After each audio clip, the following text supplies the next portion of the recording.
all these kinds of things, and it seems like everything is great because we're listening to the people. We should be looking at the end of the day to the percent increase to education. And if the words don't match the number, if the number doesn't match the words, then there is a problem. Now is the time. Now is the time to embrace economic empowerment. And yes, we have not done everything. We haven't even done everything right. I'm not even sure that this is the end or the beginning of the end. What I'm sure about is this, is that this journey towards economic improvement in our community is a real one for this board. It is a real one for me. It takes time. Yes, it takes promise, but it takes product. It takes words, but it takes actions. Now is the time for us to devote the energy and the time to what really makes a difference in the classroom. Now is the time for the agenda to be the agenda of kids, not something else. Now is the time for us to be concerned, not about profit, but about people.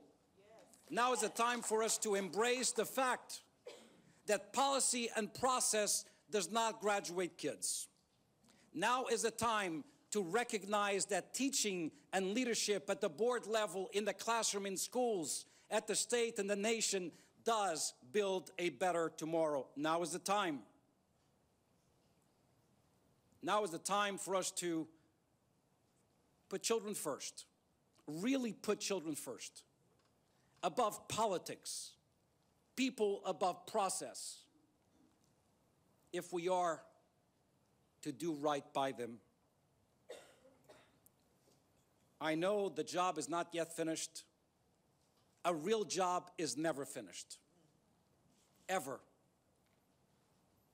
And trying is not enough. Doing gets us there. I know where we've done this right. Not perfectly, but right. And we've done this right in Miami.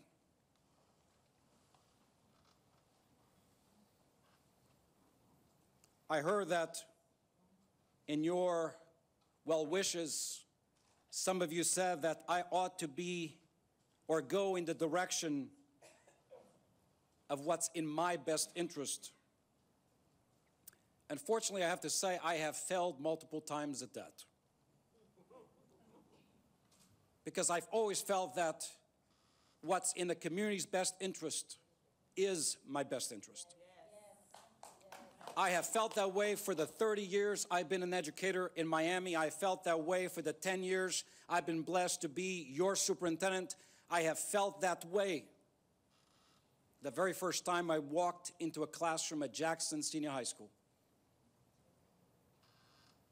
and was inspired myself by the need of kids and the opportunity they represented. I know that no matter what I do today, it shall be loved by some and hated by others. It shall be exalted by some and diminished by others. It shall be criticized by some and praised by others. I want to thank Mayor de Blasio and those who made the decision to name me Chancellor in New York City. New York City. I want to thank the trust they have placed in me. But that trust, I want you to know, is not because of the man uniquely. It is because of the product. It is because of Miami. It is because of the results. From 56% graduation rates to 84% if you exclude charter schools. It is because we eliminated F-rated schools. It is because we elevated NAEP performance to the top of the urban American landscape. It is because of the fact that we never fired the teacher for economic reasons during the recession. It is because of the equity to every single community. It is because of the fact that we were named #1 district in the country with the lowest, the narrowest achievement gap. It is because of the fact that when no one believed Miami could, we did. That is why it is not about Alberto. It is about a team. And as I talk about that team, I see empty chairs. And I'd like my team, my cabinet, to assume the seats that you so richly deserve because you have earned them year after year. Please join, because you need to hear carefully what I'm about to say.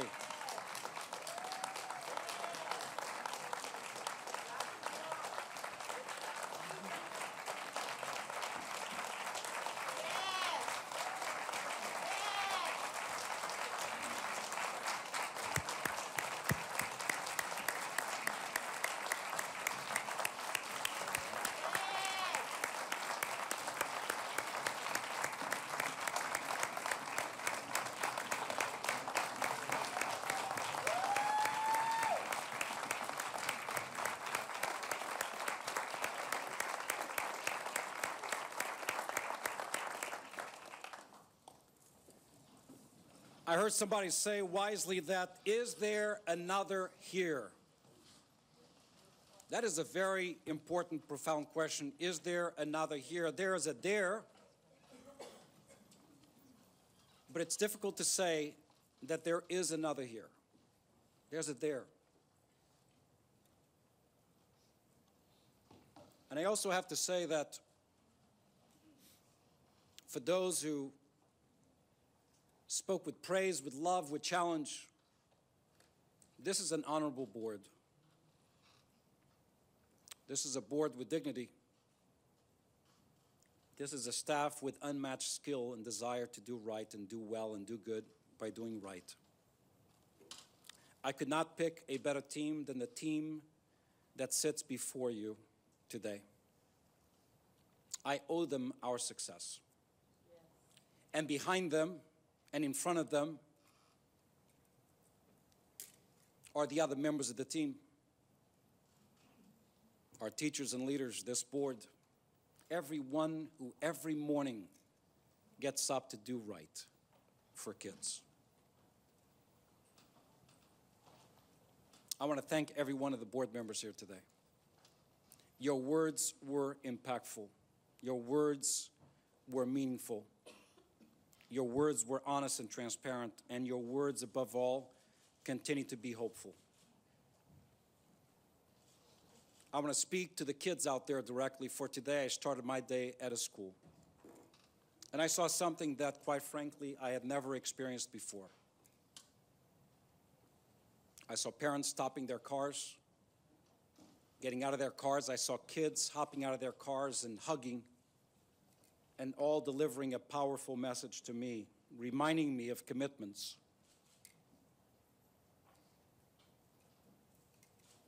So yes, we have done a lot, but we have not done enough. We've done a lot, but we have not done enough. We've done so much, but insufficiently so. Madam Chair, I could speak to every single person sitting here right now and thank them for who they are and what they've done and what they stand for. And like what some may believe, most were not asked to be here. I didn't sleep much last night, but the couple of hours I did, somehow my text message inbox grew by 500 messages. And I didn't even know how to get started, because no matter how fast I scrolled, I didn't get to the bottom, and I felt that the last message was the oldest one, and maybe that is the most important one. So I gave up. I said, if somebody really wants to reach me, they can call me. And then I went through the log of missed calls, and there were 500 missed calls. And I kept scrolling to try to get to the bottom, because maybe that was the important call. And I couldn't scroll fast enough.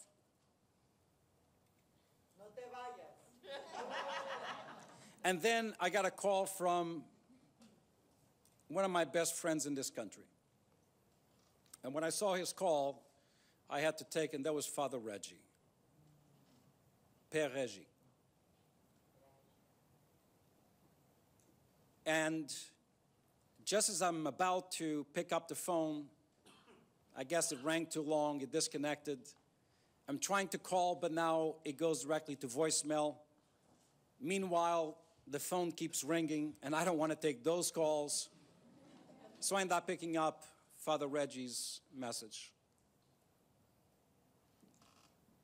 And Father Reggie said, little brother, no matter where you go, no matter what you do, you're going to do well. Follow your heart. Be honest.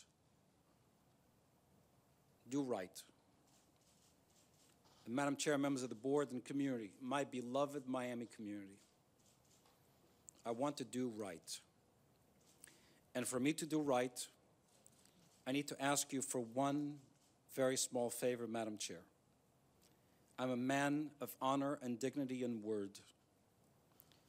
And I'd like to ask you to take a 5-minute break. I need to do something. With your permission, within 5 minutes, I shall return. Thank you, Mr. Superintendent. So there's a recess of 5 minutes. Thank you.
The meeting is going to continue now. Superintendent is back.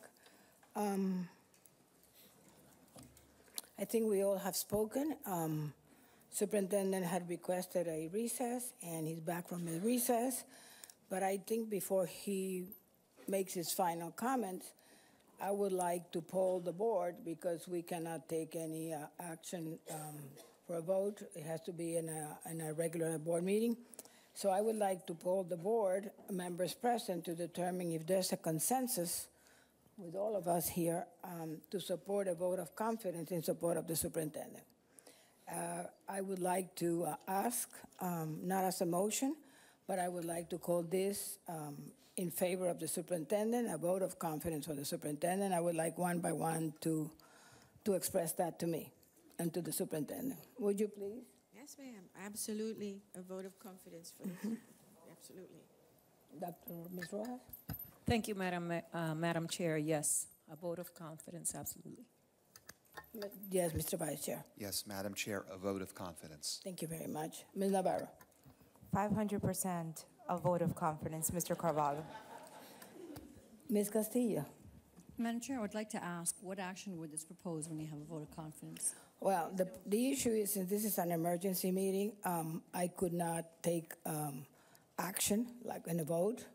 So what we're doing now, what I could do now, because we called this meeting according with the attorney, there cannot be an action of a vote. What we can do now is express confidence, and then, in light of what happens here now with your vote of confidence, I, as your chair, will bring an item to the next school board meeting as a formal action of the school board. So now we can do a vote of confidence.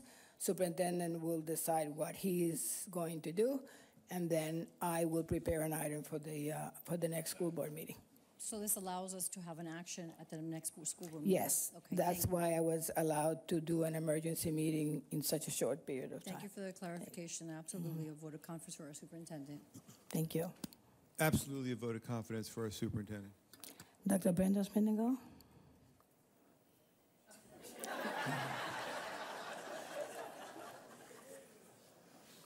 I'd like to give a vote of confidence to Maria.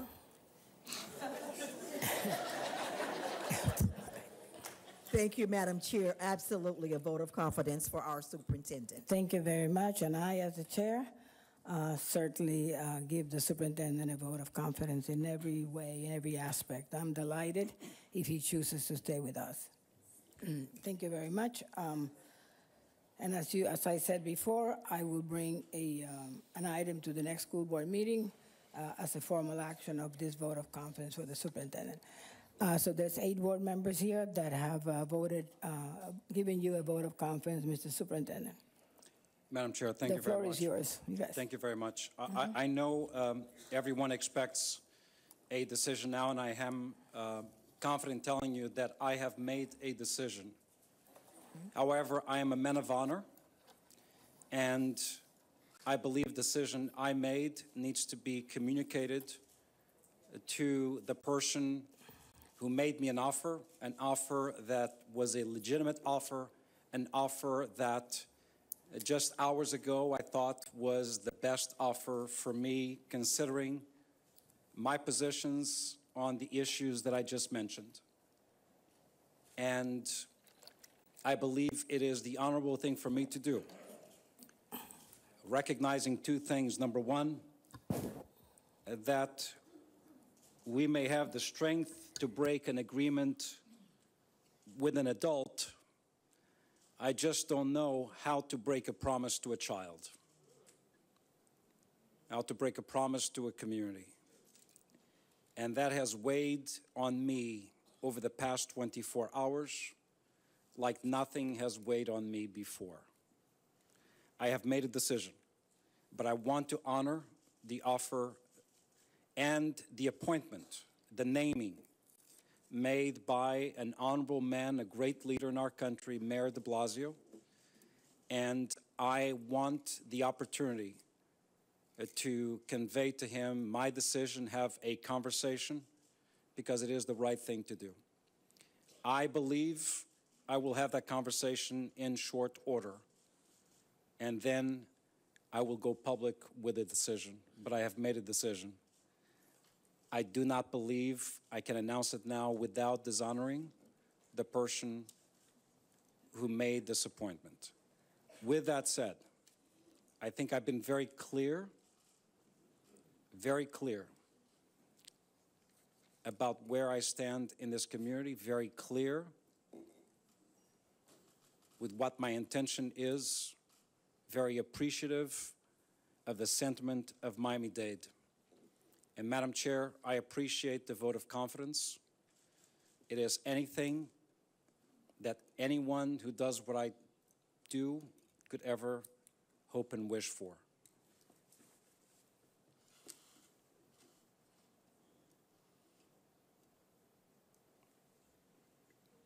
Madam Chair? Do you need another little recess? I need another little recess. Yes, sir.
Thank you very much. I think the recess is over. Mr. Superintendent, sir.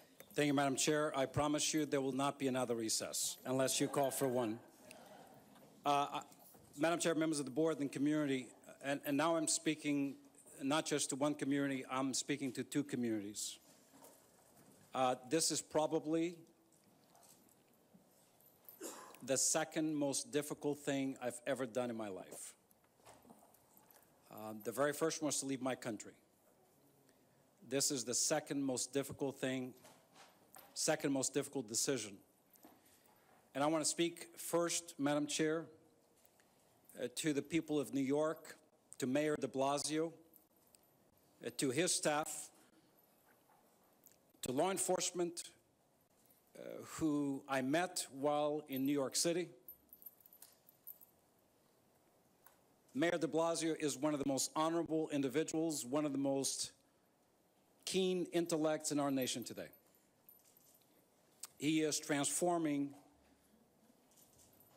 America's premier city. He is empowering the weak. He is giving voice to the voiceless. To say that there isn't political alignment between Mayor de Blasio and myself would be a lie.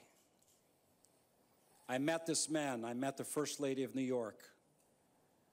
I understand their hearts. I understand their minds. I understand the vision they have for the city.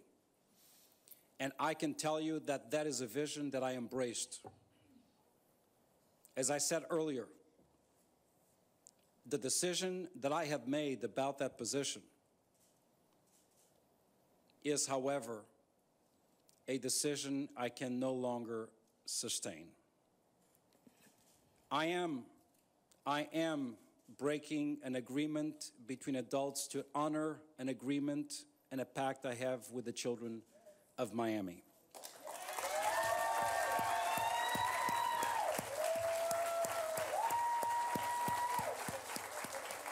Madam Chair, if I may, I want to be clear about this. I want to be clear about this. The chancellor's position in New York City is the most coveted job in education. The chancellor's position in New York City is the most impactful position that shapes and molds the future of education in America. 1.1 million students.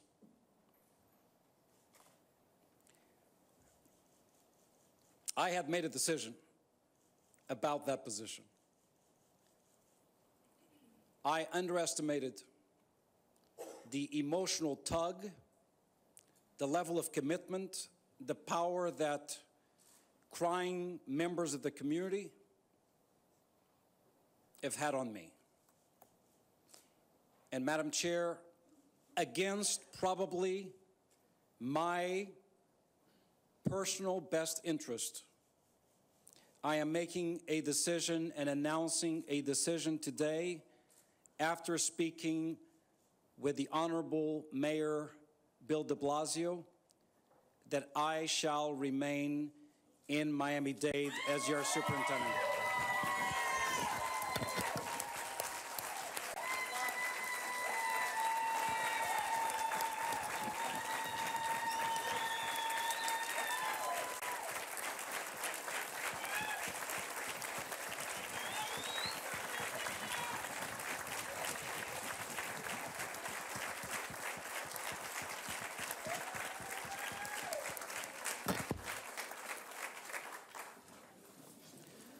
Madam Chair, as I said, it is not easier to do this at the 11th hour, quite frankly, the 12th, 13th hour,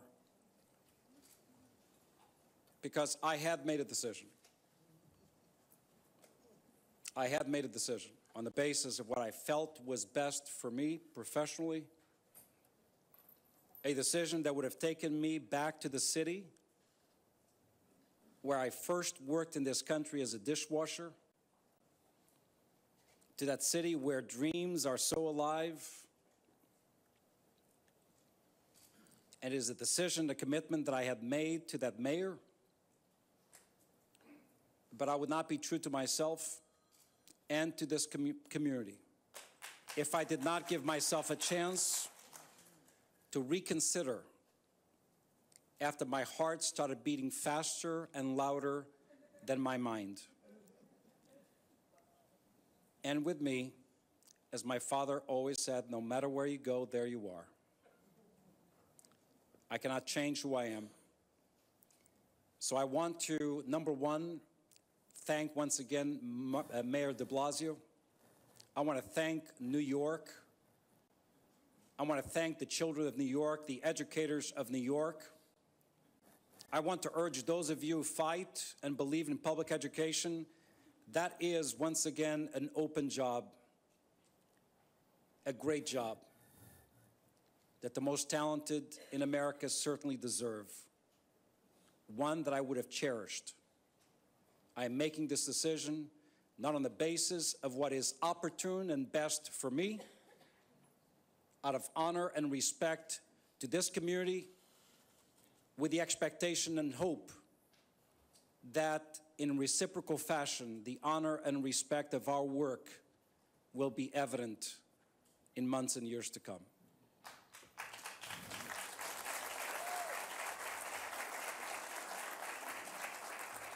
With that said, Madam Chair, thank you for your trust.